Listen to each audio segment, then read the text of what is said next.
After days of unrest in West Papua, the Indonesian government's decision to shut down the internet has not only caused an information blackout, but also drawn attention to the potential for human rights abuses in Indonesia's easternmost provinces. Jakarta has essentially shut down the internet in Papua.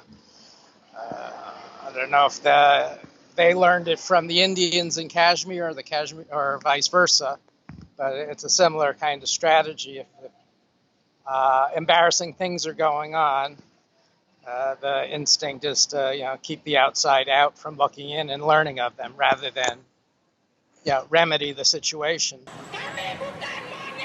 The unrest began when military officers and nationalist militia allegedly used racial slurs against Papuan students in two East Java cities, Malang and the provincial capital, Surabaya.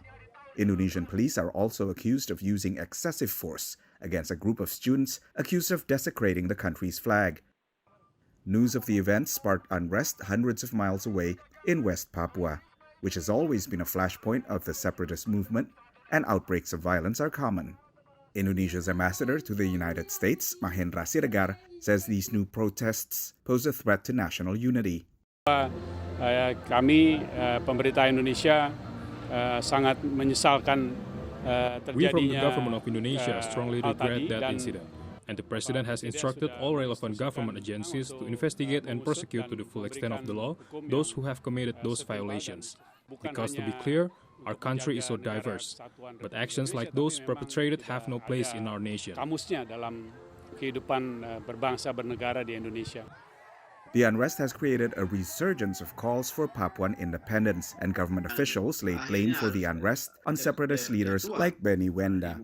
He told VOA he had nothing to do with this most recent outbreak of separatist violence. Apa yang terjadi, saya tidak ada di tempat, saya ada di Pasifik. What happened occurred while I wasn't even there. I was across the Pacific and had just returned to the UK. This is just their justification to divert attention. The Indonesian police and military, what they do is stigmatize and racially discriminate. They defend their own conduct by blaming others. But politically, I'm a leader that wants to bring my people out of Indonesia. But he also says that people in West Papua are victims of this kind of racial discrimination on a daily basis. Tentara dan polisi mereka justifikasi karena mereka yang melontarkan bahasa. I think that's the military and police. They say words like "you're a monkey" repeatedly, which creates a sentiment in all of the Papua region that demands a referendum. If you consider us monkeys or animals, then we are not part of Indonesia. The Indonesian government has ordered the national police to investigate the allegations of racism against Papuan students and sent at least 1,000 soldiers to West Papua to help deal with the ongoing protests. For producer Yuni Salim, I'm Poerwadi for VOA News.